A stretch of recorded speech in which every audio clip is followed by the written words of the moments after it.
What do you think the impact will have on people of Kashmir?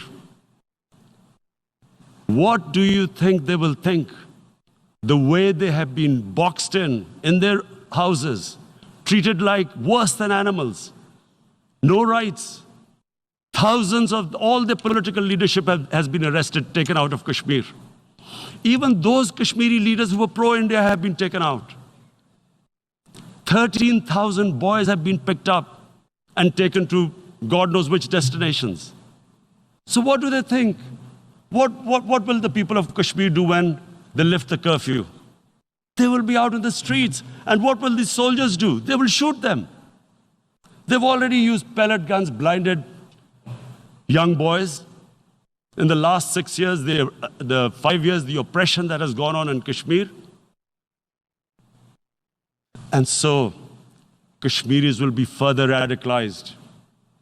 Mr. President, there will be another Pulwama. And guess what? India will blame us. They're already blaming us. They're saying all this is happening because of Pakistan. One of their defense ministers said there are 500 terrorists lined up on the border to go in. Why would Pakistan send 500 terrorists when there are 900,000 troops? What impact are they going to make? What will they do? And why would? Don't we know that the moment there is some terrorist attack, all that will happen is there will be further cruelty and oppression of the people of Kashmir. We will just give the 900,000 troops to further crush the people of Kashmir.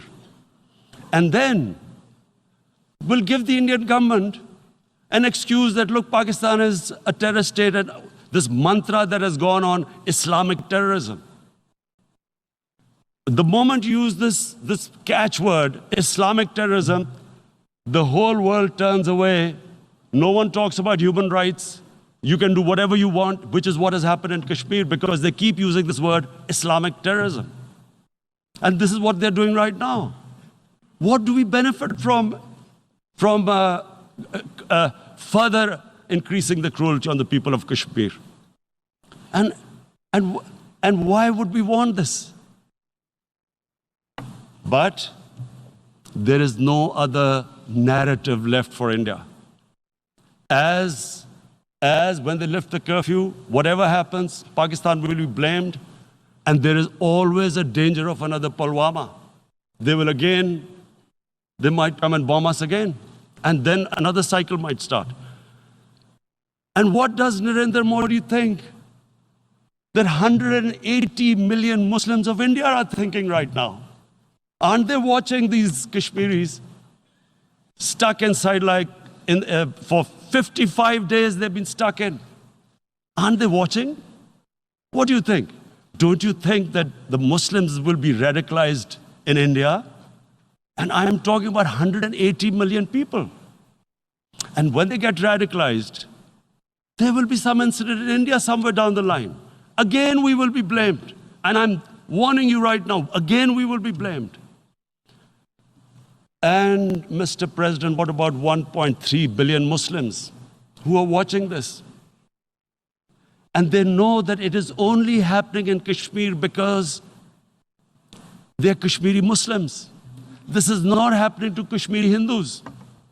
They know that this is happening because of their religion. So what do you think they will be thinking? What do you think the Jewish community would think if they were, forget 8,000 Jews stuck like this? What do you think Europeans would think? What do we think? I mean, any human community, if their members are stuck like that, what do you think they will think? Are we a children of a lesser God? Is it not going to cause us pain? And then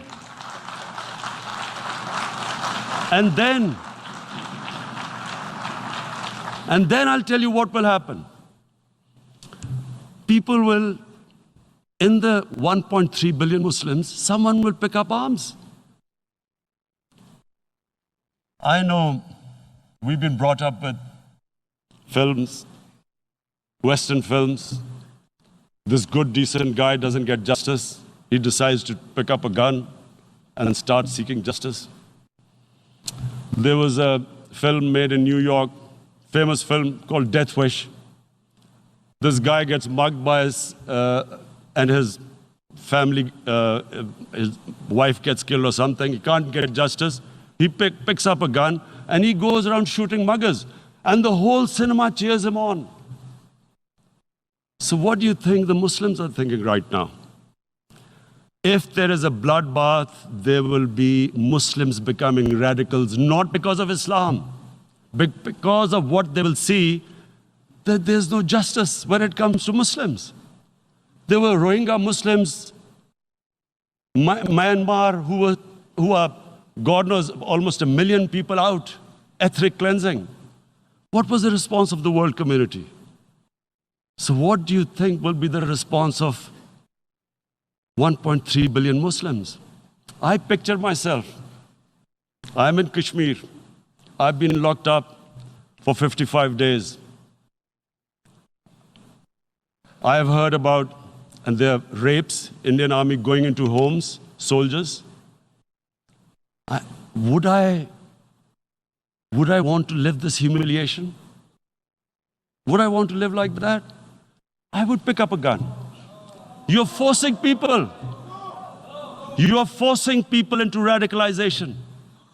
When people lose the will to live, what is there to live for? And this is what, if you can do this to human beings, you are actually radicalizing people.